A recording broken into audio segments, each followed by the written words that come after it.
Les chiens d'assaut du GIGN sont dressés pour plaquer au sol un terroriste ou un forcené. Eux aussi agissent en vue d'une récompense. La récompense du chien assaut, c'est le mordant. C'est la finalité pour lui. Une fois qu'il a mordu, c'est que c'est bien, quoi. Vas-y. Allez, donne ton bras. Donne ton bras. Ok, les fixes, individu interpellé. Actuellement, aucun moyen moderne, technologique moderne, ne peut remplacer l'efficacité d'un chien d'assaut et la rapidité d'un chien d'assaut. Vu l'importance tactique des chiens, le GIGN les entraîne dans les environnements les plus extrêmes. On cherche par l'entraînement à les habituer aux différents contextes, soit les hélicos, les explosions ou autres. C'est très important que les chiens soient rares. La descente en corde lisse compte parmi les entraînements les plus périlleux. L'homme descend à la force des bras, soutenant son propre poids, celui de ses armes et celui de son chien, qui doit lui faire une confiance absolue. C'est Graff et son maître Lionel, visibles sur les images d'archives de Dammartin, qu'on retrouve à l'exercice.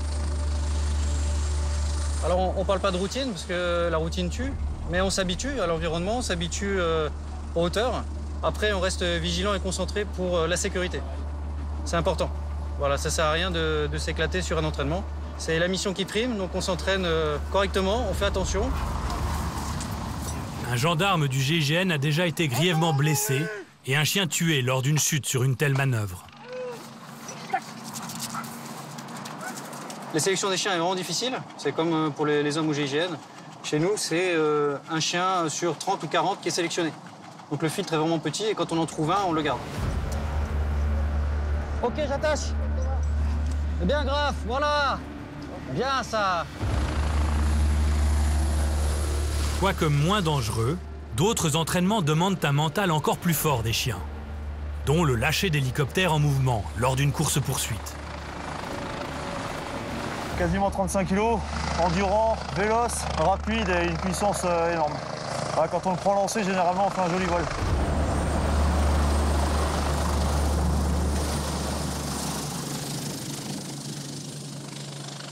C'est l'aboutissement, hein. Arriver à faire ce genre de travail avec un chien, c'est vraiment le degré le plus élevé, quoi. Allez, allez, allez. Les chiens sont entraînés chaque jour pour travailler leur explosivité, c'est-à-dire la force de leur course. Mais c'est surtout la confiance et la symbiose avec leur binôme humain qui sont travaillés lors des exercices les plus ardus. Cette symbiose entre l'homme et son chien est si forte, elle puise ses racines si loin dans notre passé qu'elle a, selon beaucoup d'anthropologues, probablement modifié notre nature réciproque. Au fil de nos dizaines de milliers d'années de compagnonnage, chiens et hommes ont donc modifié leur ADN pour s'adapter et faire équipe.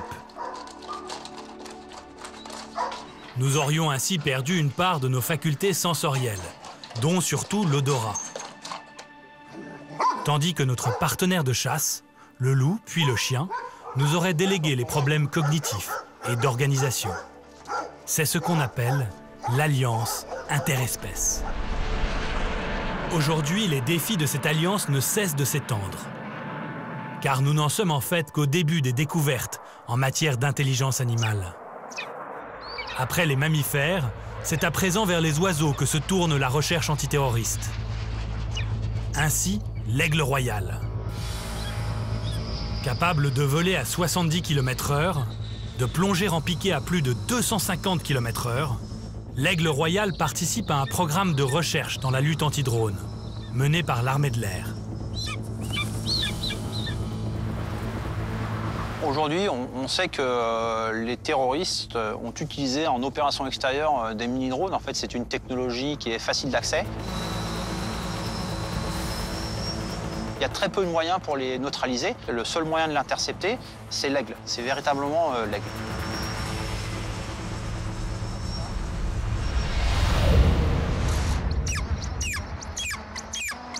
C'est initialement la police néerlandaise qui avait expérimenté les aigles contre les drones. Mais les Hollandais ont renoncé à leur programme. En toute discrétion, l'armée française a mené ses propres recherches.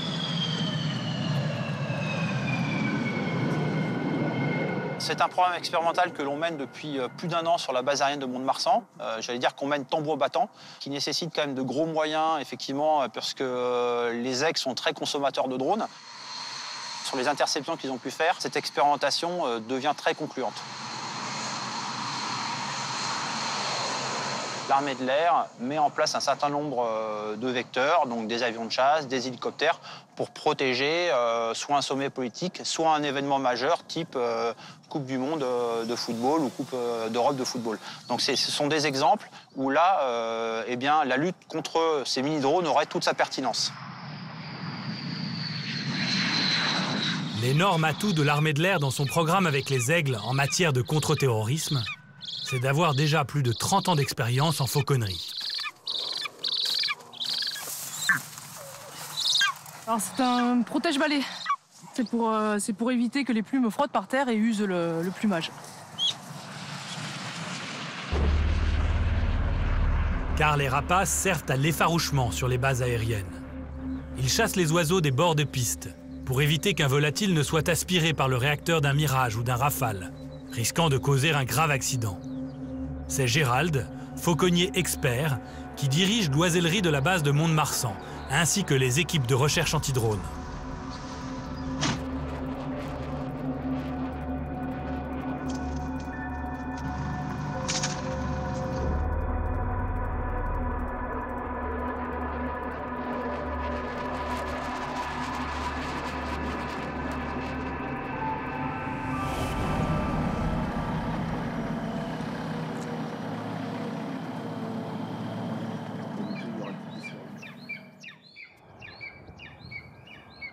La volière de Gérald compte à présent 7 aigles royaux.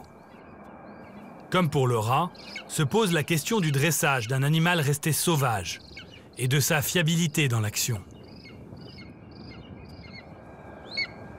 C'est des oiseaux qui sont relativement primaires, ce qui fait que c'est assez simple. Il faut les conditionner. C'est ce qu'on appelle une socialisation envers l'homme au départ. Puis après, ils s'accoutument à l'environnement. Donc que ce soit des avions, des véhicules ou une ambiance humaine, ça pose strictement aucun problème.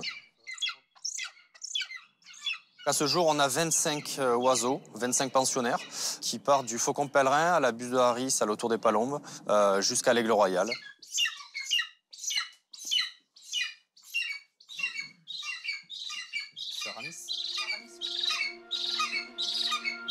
Nés en Autriche, les premiers aigles ont été nommés D'Artagnan, Athos et Aramis par l'armée française. C'est le commandant Jérôme, chef de la tour de contrôle et des moyens d'appui, qui dirige le programme de recherche avec nos mousquetaires. En tant qu'aviateur, passionné par le milieu aérien, quelque chose qui vole, c'est forcément passionnant. Donc il y a un réel intérêt. Il y a aussi un lien d'affection qui se crée naturellement puisqu'on a reçu les oiseaux assez petits en âge, on les a vus grandir. C'est dans la prime jeunesse des aigles que réside le secret de leur efficacité face aux drones. Une fois encore, il s'agit de conditionnement. Depuis leur naissance, ces aigles ne sont nourris que sur des drones. Leur instinct, resté intact, leur dicte donc que le drone est leur proie. C'est lui qu'ils doivent chasser, exclusivement, sous toutes ses formes et sous toutes ses couleurs. Comme lors de cet exercice de musculation au vol.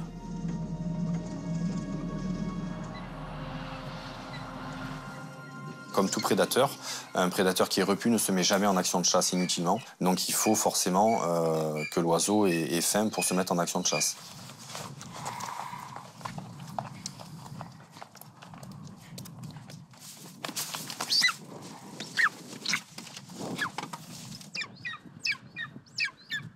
Dans la nature, les rapaces partent souvent d'un nid d'aigle. C'est-à-dire qu'ils démarrent leur chasse non pas en s'envolant, mais en plongeant dans le vide depuis une hauteur. C'est donc depuis le sommet de la tour de contrôle que Gérald entraîne le mieux les jeunes aigles. Alors c'est un oiseau qui peut voir à plusieurs kilomètres. On est de l'ordre de 3 à 5 kilomètres de visée.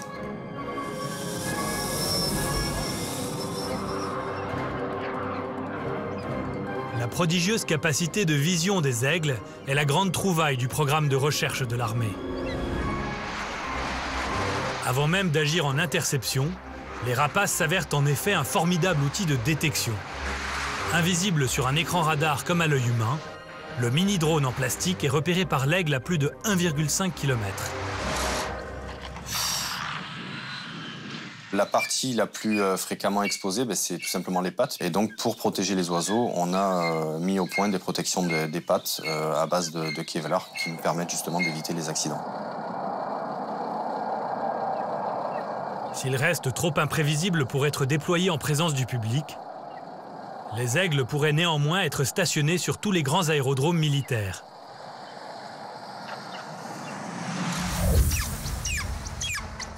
L'armée envisage aussi ces rapaces sur le pied de guerre pour aller protéger nos centrales nucléaires, en cas de drone suspect par exemple.